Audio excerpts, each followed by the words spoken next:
In the remote wilderness of Nevada's Red Rock Canyon, where wild Mustang herds have roamed for centuries and human contact is virtually non-existent, search and rescue teams made a discovery that would challenge everything experts believed about wild horse behavior and maternal instincts across species. Subscribe to our channel and hit that notification bell for incredible stories that prove the bonds of compassion transcend all boundaries.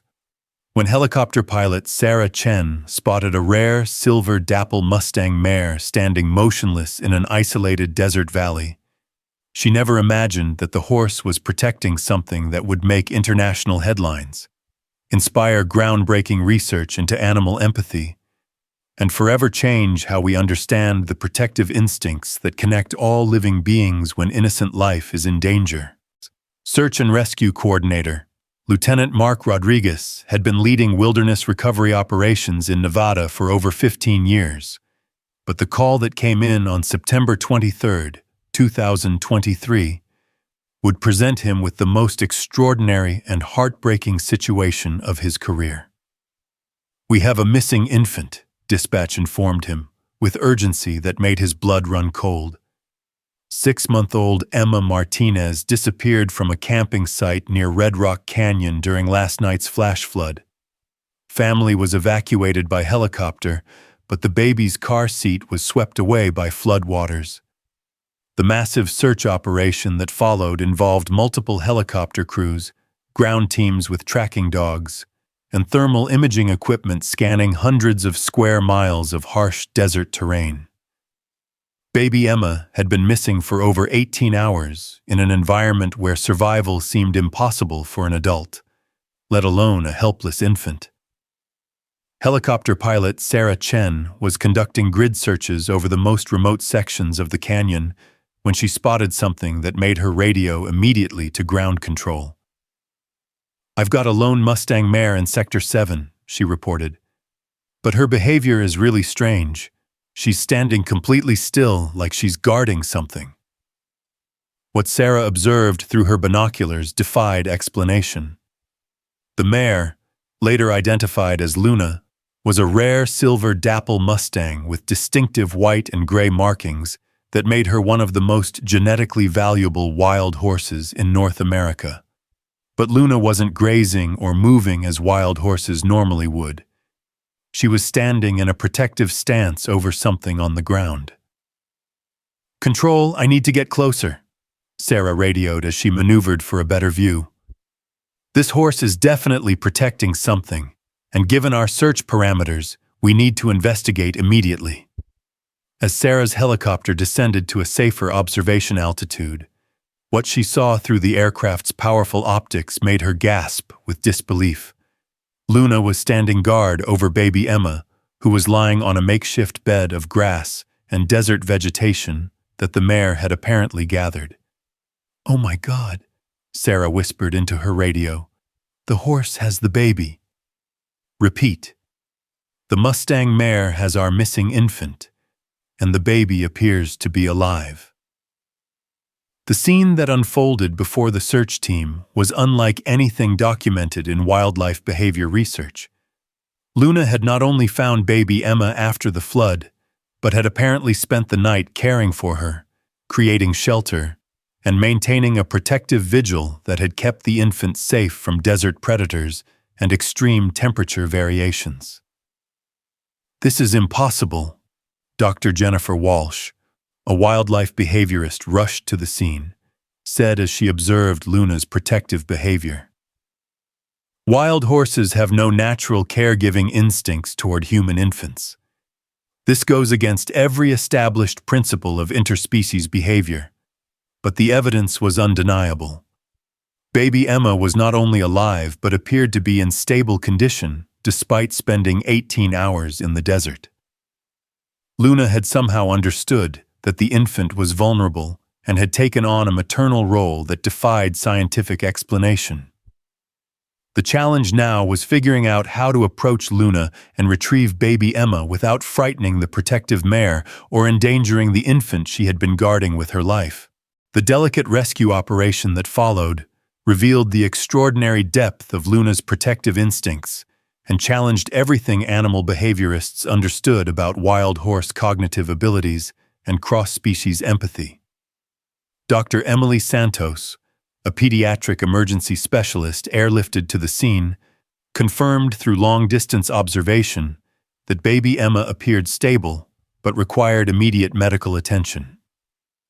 The challenge was approaching Luna without triggering a defensive response that could endanger both the infant and the rescue team. "This mare has essentially adopted a human baby," Dr. Walsh observed as she studied Luna's behavior through high-powered scopes. "She's demonstrating maternal behaviors typically reserved for her own offspring, including threat assessment, territory protection, and what appears to be active caregiving." Luna's protective positioning was strategically sophisticated. She had moved Emma to high ground that provided visibility in all directions, created wind barriers using her own body, and had even arranged desert vegetation to provide shade and cushioning for the infant. Most remarkably, the mare had somehow kept Emma hydrated through the night. "The baby's lips aren't cracked, and her skin shows no signs of severe dehydration," Dr. Santos reported. "Somehow, this horse has been caring for her basic survival needs." The breakthrough in understanding Luna's caregiving came when wildlife researcher Dr. Michael Torres arrived with specialized audio equipment that could detect and analyze horse vocalizations. What he discovered revolutionized understanding of equine communication and maternal behavior. "Luna has been making sounds I've never heard from wild horses," Dr. Torres explained as he played back recordings of the mare's overnight vocalizations. "These appear to be soothing, rhythmic sounds similar to what mares use to calm their own foals, but adapted for a human infant." The rescue team's approach required unprecedented patience and animal behavior expertise. Luna's trust had to be earned gradually, while ensuring Emma's immediate medical needs were met. Dr. Walsh developed a strategy based on natural horse socialization patterns, using carefully modulated human behavior to communicate peaceful intentions. "We need to show Luna that we're here to help, not to take Emma away from her protection," Dr. Walsh explained to the rescue team. "The mare has invested enormous energy in keeping this baby safe, and she won't give up her protective role easily." The most remarkable moment came when Dr. Santos slowly approached Luna while speaking in soft, rhythmic tones that mimicked the mare's own calming vocalizations. Instead of showing aggression or fear, Luna watched intently as the pediatrician examined Emma, seeming to understand that medical care was being provided. "Luna is allowing me to check Emma's vital signs," Dr. Santos reported with amazement. "The mare is actually facilitating the medical examination rather than preventing it." Baby Emma's condition was better than anyone had dared hope. Despite 18 hours in the desert, she showed only mild dehydration and no signs of serious exposure effects.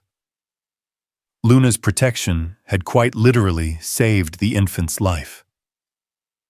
This horse understood that a helpless baby needed care, and she provided it using instincts that science says shouldn't exist, Dr. Walsh documented as she watched Luna gently nuzzle Emma during the medical examination.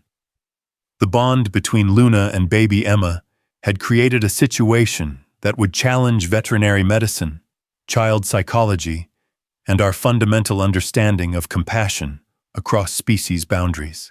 The relationship that developed between Luna and baby Emma during their 18 hours together had created neurological and behavioral changes in both the wild mare and the human infant that would revolutionize scientific understanding of interspecies bonding and maternal instincts.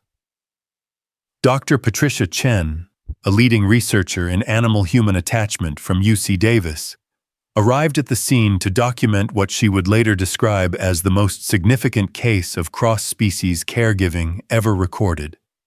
Her initial observations challenged fundamental assumptions about the boundaries of maternal behavior. Luna has essentially imprinted on Emma as if she were her own foal, Dr. Chen explained, as she watched the mare's continued protective behavior even after the rescue team's arrival. The neurochemical processes involved in this type of cross-species bonding were thought to be impossible in wild animals. Most remarkably, baby Emma had responded to Luna's care in ways that suggested the infant had also formed an attachment to her equine protector. Emma remained calm and content in Luna's presence, showing none of the distress that would normally be expected from a traumatized infant.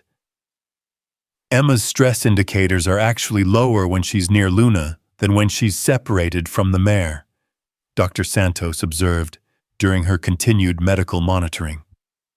This baby has somehow bonded with a wild horse in ways that provide her genuine emotional comfort. The decision about how to proceed with Emma's rescue became complicated by the obvious psychological benefits both the infant and the mare were receiving from their relationship. Traditional rescue protocols called for immediate separation and medical evacuation, but the unique circumstances suggested that maintaining their connection might be therapeutically beneficial. "We're dealing with a situation that has no precedent," explained Dr. Rodriguez as he coordinated with multiple specialists. Both the baby and the horse seem to need each other, and separating them could cause psychological trauma to both. The innovative solution that emerged would create new protocols for wildlife-human interaction in emergency situations.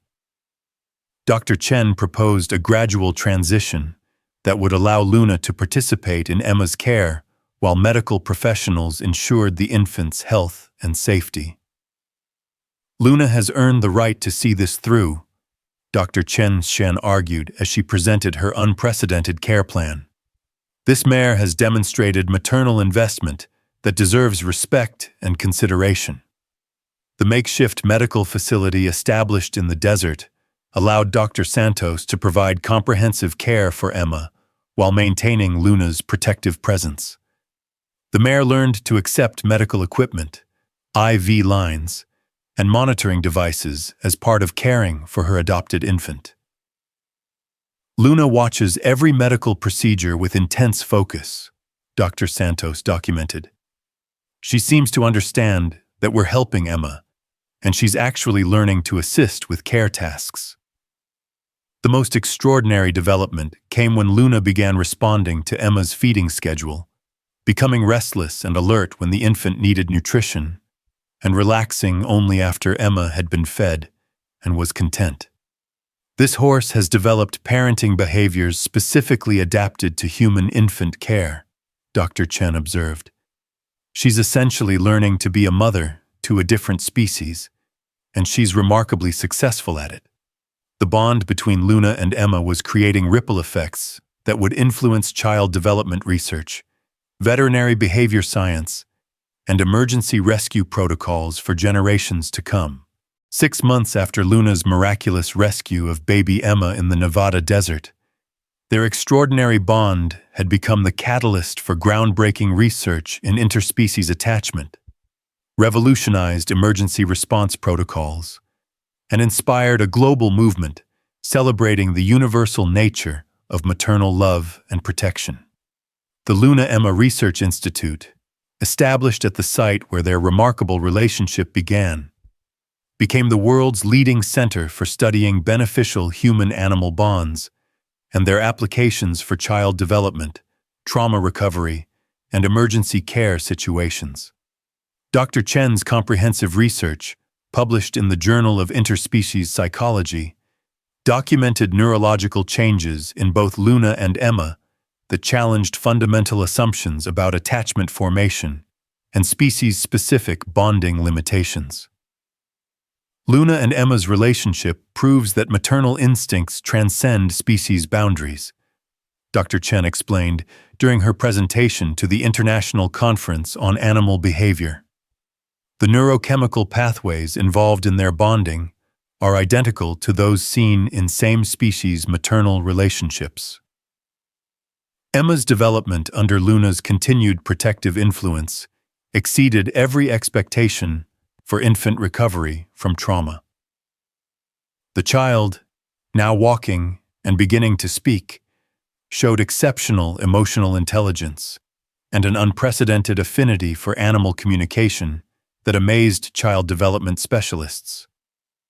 Emma communicates with Luna in ways that suggest she learned interspecies language during their critical bonding period, observed Dr. Mary Wilson, a pediatric psychologist studying the case.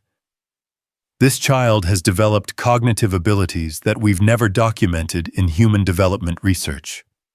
The practical applications of their relationship had transformed emergency response protocols worldwide. The Luna Protocol, now standard training for wilderness search and rescue teams, taught responders to recognize and work with protective animal behavior rather than automatically viewing it as an obstacle. Luna taught us that sometimes the best way to save a life is to work with nature rather than against it, explained Captain Rodriguez, who now directs the International Wilderness Rescue Training Program. Animal protectors can be our most valuable allies in emergency situations. The sanctuary established around Luna and Emma's original meeting place had become a pilgrimage destination for families dealing with trauma, loss, and the challenges of cross-cultural adoption. Their story provided hope for anyone who believed that love could transcend any boundary. The economic impact of their story generated millions of dollars in funding for both wild horse conservation and pediatric trauma research. The Luna Foundation supported programs that studied beneficial animal-human relationships and protected the habitats where such miraculous encounters could occur. Children with autism, trauma survivors, and families struggling with attachment disorders all benefit from understanding Luna and Emma's relationship, said Dr. Chen as she reviewed the global impact of their story. Their bond teaches us that healing connections can form in the most unexpected ways. Luna continued to live in the protected area near Emma's family home, maintaining her role as the child's guardian and protector. Their daily interactions were studied by researchers from around the world who traveled to witness the ongoing miracle of their relationship. Every day, Emma runs to greet Luna, and every day, Luna responds with the same protective love she showed in the desert, observed Emma's mother, Maria Martinez. They saved each other that night, and they continue to save each other every day. Luna's miraculous protection of baby Emma proves that love knows no boundaries between species. If this incredible story of wild maternal instinct and interspecies bonding moved you, hit that subscribe button and share this video to celebrate the universal power of protection and care. Tell us in the comments, what amazed you most about Luna's maternal behavior? Your support helps fund research that protects both wild animals and vulnerable children through the healing power of unlikely bonds.